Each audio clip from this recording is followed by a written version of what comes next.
Bienvenue dans cette nouvelle édition du 12-15. Voici les principaux titres de ce journal. Le général Tiani rejette les sanctions et affirme qu'il ne cédera pas. Il dit refuser toute ingérence dans les affaires intérieures du Niger. Positionnement ferme alors que la fin de l'ultimatum de la CEDEAO approche, demandant le retour à l'ordre constitutionnel, affirmant ne pas exclure un recours à la force si le président de la République, Mohamed Bazoum, n'est pas rétabli dans ses fonctions. Protestation au Nigeria contre la cherté de la vie. Ce mercredi, dans plusieurs grandes villes du pays, des milliers de personnes ont manifesté contre l'inflation. Du sport également à suivre avec l'organisation de la Coupe d'Afrique de la jeunesse, une compétition de football. La prochaine édition se déroulera en octobre prochain au Cap-Vert. À 3 jours de l'échéance de l'ultimatum fixé par la CEDEAO aux putschistes nigériens pour rendre le pouvoir au président Mohamed Bazoum, le général Abdourahmane Tiani a rejeté les sanctions imposées par l'organisation, des sanctions qualifiées d'illégales et d'inhumaines. Le général Tiani s'exprimait ce mercredi soir dans une allocution télévisée dans laquelle il a déclaré que le Niger ne se plierait pas aux pressions régionales et internationales. En ligne avec les sanctions prises par l'organisation sous-régionale, le Nigeria a décidé de couper son approvisionnement en électricité au Niger. La mesure est appliquée depuis ce mercredi. Et par ailleurs, les sanctions économiques se font déjà sentir dans la capitale Niamey. Elles entraînent en effet un ralentissement de certaines opérations bancaires. Et sur le plan politique et diplomatique, du côté de la CEDEAO, l'organisation ouest-africaine a dès le départ indiqué ne pas exclure une possible intervention militaire. Le chef de la junte, lui, déclare qu'il refuse toute ingérence dans les affaires intérieures de son pays. Écoutez le général Abdourahmane Tiani, celui qui a pris le pouvoir au Niger depuis le coup d'État. S'agissant de certaines puissances étrangères partenaires, comme l'écrasante majorité du peuple nigérien, nous avons été surpris par leur empressement à condamner la prise de pouvoir par le Conseil national pour la sauvegarde de la patrie, à prononcer des sanctions contre le Niger et son peuple et à mettre fin de fait à leur coopération sécuritaire. Cette attitude hostile et radicale n'apporte aucune plus-value ni dans la résolution de la nouvelle situation née de la prise du pouvoir par le Conseil national pour la sauvegarde de la patrie, ni dans notre lutte jusqu'ici commune contre le terrorisme. C'est avec une stupéfaction que les Nigériens ont appris les sanctions illégales, injustes et inhumaines prononcées à leur encontre. Mais elles sont surtout inédites. Pour la première fois dans l'histoire d'une organisation communautaire, sans consultation aucune et sans passer par le dialogue, l'intervention militaire viendra dans les semaines à venir donner le coup de grâce au régime du Conseil national pour la sauvegarde de la patrie. Comme vous pouvez le constater, nulle part dans cette attitude méprisante et belliqueuse, les dirigeants de la CEDEAO et de l'UEMOA n'ont pris en compte la souveraineté de notre pays. Et toujours sur cette actualité, ce jeudi, jour de l'anniversaire du 63e anniversaire depuis l'accession du Niger à l'indépendance, plusieurs manifestations se tiennent actuellement. Une mobilisation à Niamey en soutien aux militaires qui ont pris le pouvoir et contre la politique française en Afrique. Une manifestation à l'appel du M62, une coalition d'organisations de la société civile qui se réclame souverainiste. Les hommages se multiplient après la mort de l'ex-président ivoirien Henri Konan Bédié, décédé ce mardi à l'âge de 89 ans. La présidence ivoirienne a réagi à cette disparition. Le chef de l'État, Alassane Ouattara, salue un grand serviteur de l'État. Beaucoup de réactions des hommes et femmes politiques vont dans ce sens. Même chose du côté des anonymes qui, dès l'annonce de la mort du deuxième président de la Côte d'Ivoire, ont tenu à saluer la mémoire d'un acteur politique incontournable. Reportage Esther Conan. Les citoyens ivoiriens témoignent de leur douleur suite au décès de l'ex-président Henri Konan Bédié dans la commune de Cocody, à la suite d'un malaise. Devant la mémoire de ce grand homme d'État et de sa disparition subite, ses compatriotes saluent un nationaliste. Je suis vraiment choqué. Voilà, je suis choqué, je suis vraiment triste. Voilà, parce que c'est un président qui a servi le pays depuis des années. Donc, vraiment, ça me fait vraiment mal. S'il est malade, il n'est pas malade, nous, on n'est pas au courant. C'est hier la nuit, les gens m'appelaient et disent ton papa est parti. J'ai dit mon papa est parti où? Il dit il est plus à mon morgue. J'ai dit c'est faux. On demande Dieu. Il a qu'à donner bonne place là-bas. La direction du Parti démocratique de Côte d'Ivoire, Rassemblement démocratique africain, à travers son président national de la jeunesse urbaine, loue l'héritage que laisse Henri Konan Bédié. C'est avec consternation, avec tristesse, une très grande tristesse, que la jeunesse du PDCDA et partant la jeunesse ivoirienne a appris la triste nouvelle de la disparition du président Henri Konan Bédié, notre guide.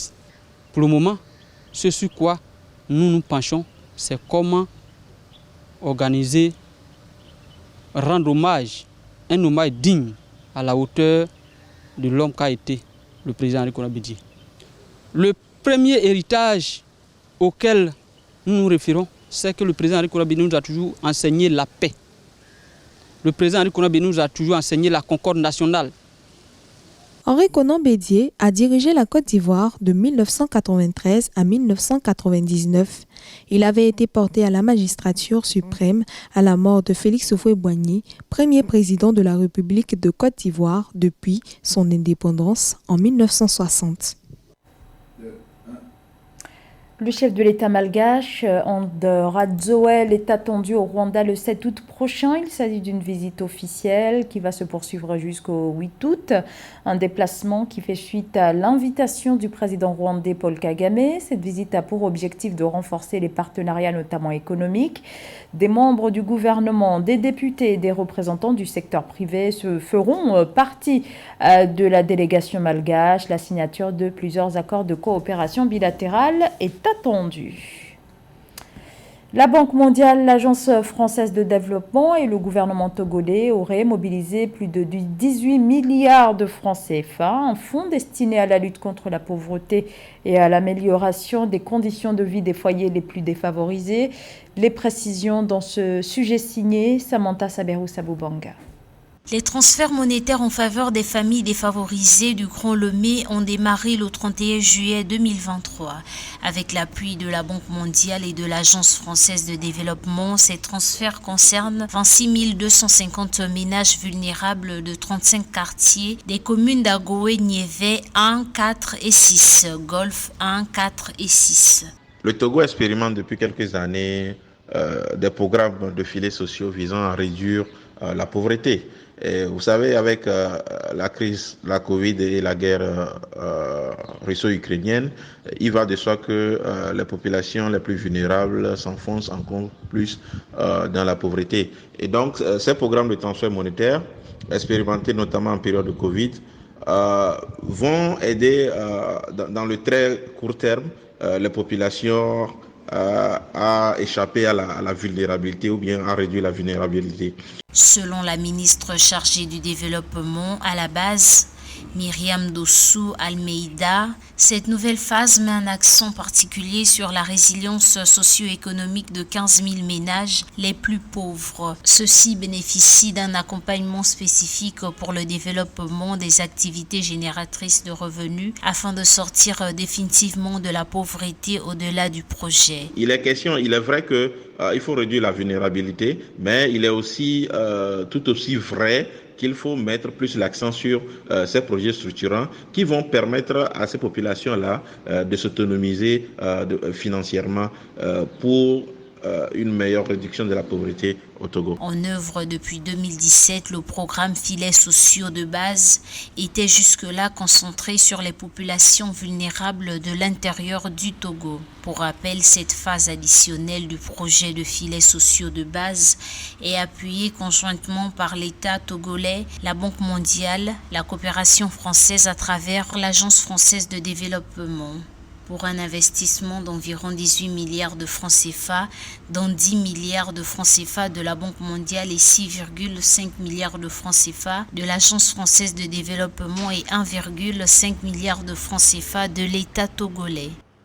La flambée de l'inflation au Nigeria, une situation pesante dans ce pays où 80 millions de personnes vivent sous le seuil de pauvreté. Ce mercredi, ils étaient des milliers dans la rue pour dénoncer cette situation insoutenable. Les deux principaux syndicats de travailleurs, le Congrès nigérian du travail et le Congrès des syndicats, avaient appelé à une manifestation nationale. Nathalie Moore. Le portail de l'Assemblée nationale du Nigeria a cédé sous l'assaut des manifestants sortis par milliers pour protester contre la vie chère le 2 août 2023. L'appel à la marche, lancé le 1er août 2023 par le Congrès du travail du Nigeria, principale centrale syndicale du pays, a été suivi malgré des mesures économiques contre l'inflation du président Bola Ahmed Tinubu. Les manifestants réclament un salaire minimum de 200 000 naira et la baisse du coût du carburant dans le pays, où le transport représente désormais 70% des dépenses des ménages. Nous ne les combattons pas. Ce que nous leur demandons, c'est de nous donner des incitatifs palliatifs qui nous aideront à prendre soin de nos familles. C'est notre combat et c'est un combat de survie. Le 31 juillet 2023, le chef de l'État nigérian a, dans un discours officiel, annoncé l'octroi d'un crédit d'1,16 million de dollars à 75 entreprises manufacturières à l'horizon 2024, ainsi qu'une subvention de 145 millions de dollars aux PME et aux entreprises du secteur informel. Dans le domaine agricole, 232 millions de dollars seront investis, selon le président Tinubu. Nous fournissons également 225 000 tonnes d'engrais, de semences et d'autres intrants aux agriculteurs qui se sont engagés dans notre programme de sécurité alimentaire. La fin des subventions sur les carburants au Nigeria, l'une des principales promesses électorales du président Bola Ahmed Tinubu, pourrait permettre au trésor public d'économiser environ 9,2 millions de dollars par an. Face à une inflation qui se maintient autour de 22% depuis 2022, le dirigeant nigérian envisage la livraison de 200 000 tonnes métriques de céréales aux ménages à travers le pays pour aider à stabiliser le prix des denrées alimentaires. La Coupe d'Afrique de la jeunesse, une initiative orientée autour du football, initiative à laquelle les autorités sportives capverdiennes prennent part. Le Cap-Vert abritera dans 3 mois la 2e édition de cette compétition ouverte aux équipes nationales juniors, à toutes les académies de football et aux clubs affiliés aux fédérations. José Douglas. Le Cap-Vert s'apprête à accueillir au mois d'octobre 2023 la 2e édition de l'Africa Youth Cup. Lors de la première édition qui s'est tenue à Praia, Cabo Verde, à l'Estadio Nacional en 2019, le président de la République, le ministre des Sports, le président de la Fédération de foot et autres dignitaires étaient présents pour assister à l'événement, ainsi que le président de l'Association des arbitres portugais et la prestigieuse équipe du Benfica de Lisbonne. Plusieurs confrères en provenance du Nigeria, du Sénégal, du Portugal, de la Côte d'Ivoire avaient aussi couvert l'événement. Il n'y a pas spécifiquement des jeunes capverdiens, il y a des équipes de Cap-Vert qui vont être présentes, mais il y a aussi des équipes d'autres pays, comme Afrique du Sud, Nigeria, Côte-Marfil, Ivory Coast, Côte-Marfil, Mali, Pays-Bas et Portugal aussi, on attend. Les organisateurs veulent que ce tournoi soit l'un des meilleurs que l'Afrique puisse offrir au niveau des jeunes. Il vise à développer les compétences de football des jeunes tout en donnant une visibilité mondiale aux académies de football en Afrique. Il est ouvert à tous les clubs de jeunes, académies, garçons et filles U17 nés en 2006 qui sont membres des associations nationales affiliées à la FIFA, y compris les équipes nationales, juniors, les écoles et les collèges.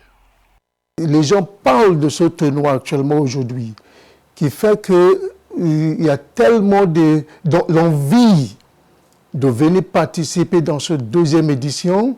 Donc la mobilisation était énorme. Le pays est vraiment prêt pour recevoir Un des points forts des organisateurs sera de donner, promouvoir et d'encourager les jeunes filles africaines à s'impliquer dans le sport et amener certaines des meilleures académies de football pour les jeunes du monde entier et certains des meilleurs professionnels de la communauté mondiale du football à avoir un impact positif sur la jeunesse africaine.